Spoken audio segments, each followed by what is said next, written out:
నమస్కారం అండి. నా పేరు డాక్టర్ కిరణ్ కుమార్ ముక్కు. నేను senior consultant nephrologist and kidney transplant physician at KIMS hospitals Kondapur. ఈరోజు కిడ్నీలో రాళ్ళు గురించి మాట్లాడుకుందాము. ఇప్పుడు సమ్మర్ సీజన్ స్టార్ట్ అయిపోయింది కాబట్టి టెంపరేచర్స్ చాలా ఎక్కువగా ఉంటున్నాయి. సో, కిడ్నీలో రాళ్ళనేవి సమ్మర్ సీజన్‌లో చాలా ఎక్కువగా వస్తూ ఉంటాయి.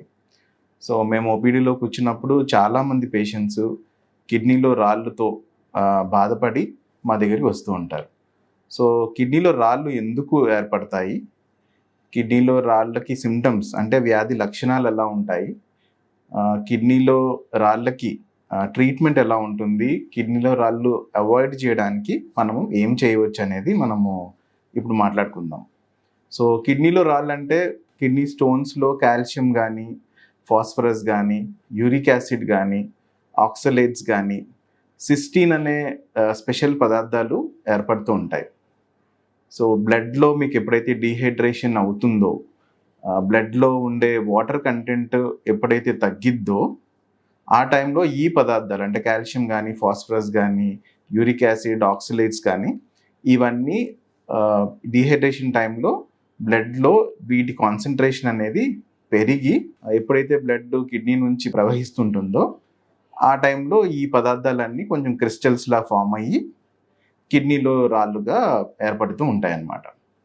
ఎప్పుడైతే ఈ డీహైడ్రేషన్ కానీ వాటర్ ఎక్కువ తాగపోవడం వల్ల కానీ ఈ పదార్థాలు అలాగే బ్లడ్ కిడ్నీకి వెళ్ళి క్రిస్టల్స్ అన్నీ అక్యుములేట్ అయ్యి నెమ్మదిగా ఆ క్రిస్టల్స్ కాల్షియం కానీ ఆక్సిలేట్ కానీ వేరే పదార్థాలతో మళ్ళీ కంబైన్ అయ్యి అవి స్టోన్స్ కింద ఫామ్ అవుతూ ఉంటాయి. సో, కిడ్నీలో ఒకసారి రాళ్ళు ఏర్పడితే అవి బయటికి వెళ్ళడం అనేది కొంచెం టైం పడుతుంది.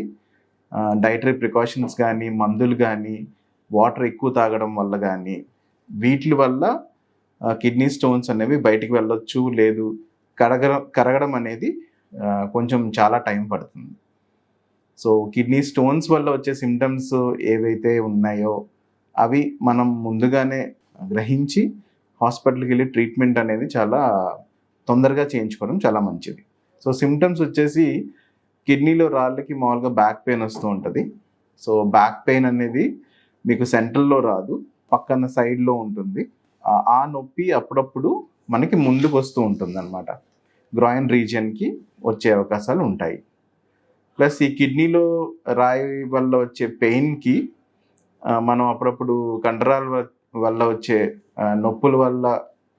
నొప్పులతో మనము కన్ఫ్యూజ్ అవుతూ ఉంటాము. ఆ ప్రదేశంలో ఎక్కడైతే నొప్పి వస్తుందో ఇక్కడ కిడ్నీలో రాయిల వల్లన్నా కావాలి, లేదు కండరాల నొప్పుల వల్లన్నా కావాలి, లేదు స్పైనల్ ఆరిజిన్ పెయిన్ అంటే వెన్నుముక నుంచి నరాలు బయటకు వస్తాయి కాబట్టి అక్కడి నుంచి అన్న పెయిన్ రావాల్సిన అవకాశాలు ఉంటాయన్నమాట. సో, ఈ కిడ్నీలో రాయి వల్ల వచ్చే పెయిన్ అప్పుడప్పుడు ఎపిసోడిక్గా వస్తూ ఉంటుంది, కంటిన్యూస్గా ఉండదు. వచ్చినప్పుడల్లా విపరీతంగా పెయిన్ వస్తుంది. జీవితంలో ఎప్పుడు ఈ పెయిన్ రాలేదు అనుకునే అవకాశాలు కూడా ఉంటాయన్నమాట. అండ్ ఈ పెయిన్ వచ్చినప్పుడు వామిటింగ్ సెన్సేషన్ కానీ, వాంతులు అవ్వడం కానీ, జ్వరం రావడం కానీ వస్తూ ఉంటుంది.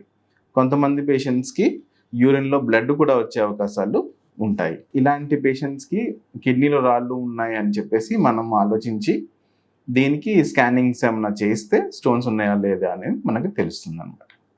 ఇనీషియల్లీ మనము అల్ట్రాసౌండ్ స్కానింగ్ చేసి కిడ్నీలో రాళ్ళు ఏమైనా ఉన్నాయా, లేదు ఆ స్టోన్స్ కిడ్నీ నుంచి వచ్చే యురేటర్ అని ఉంటుంది, ఆ యురేటర్లో కిడ్నీ స్టోన్ వెళ్ళి ఇరుక్కుపోతే అటు సైడ్ కిడ్నీ వాచిద్ది కాబట్టి ఆ వాపు ఏమైనా ఉందా అనేది మనకు అల్ట్రాసౌండ్లో తెలుస్తుంది.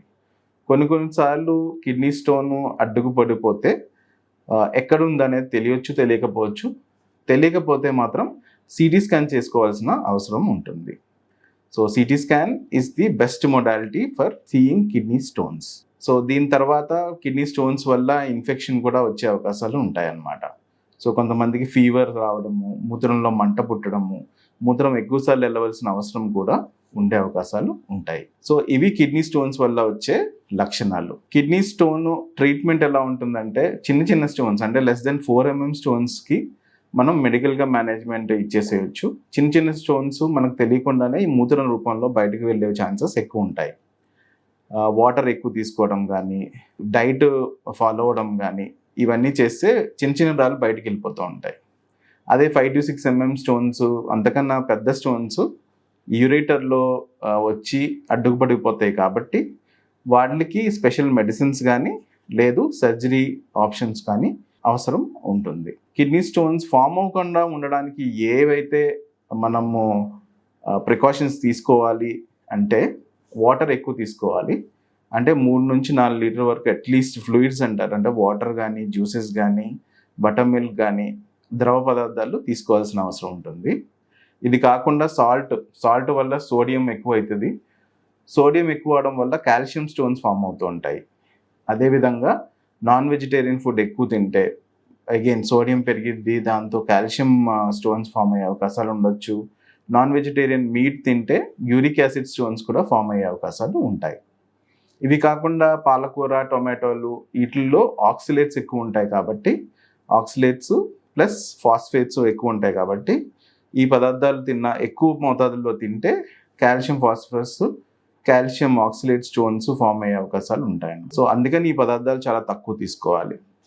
అదేవిధంగా సిట్రస్ ఫ్రూట్ జ్యూసెస్ అంటే లెమన్ జ్యూసెస్ కానీ, ఆరెంజ్ జ్యూసెస్ కానీ, మోసంబీ జ్యూసెస్ కానీ, ఇందులో సిట్రేట్ అనే పదార్థం ఉంటుంది. సిట్రేట్ అనేది కిడ్నీలో రాళ్ళు ఫామ్ అవ్వకుండా ఉండడానికి చూస్తుంది కాబట్టి ఈ జ్యూసెస్ ప్రిఫరబుల్ అనమాట, కిడ్నీలో స్టోన్స్ మళ్ళీ రాకుండా ఉండడానికి. సో ఈ విషయాలన్నీ మీరు గ్రహించి కిడ్నీలో రాళ్ళు రాకుండా, ఎస్పెషల్లీ సమ్మర్ సీజన్లో కిడ్నీలో రాళ్ళు రాకుండా చూసుకొని మీ ఆరోగ్యం కాపాడుకోవడం అనేది చాలా ఇంపార్టెంట్. Thank you.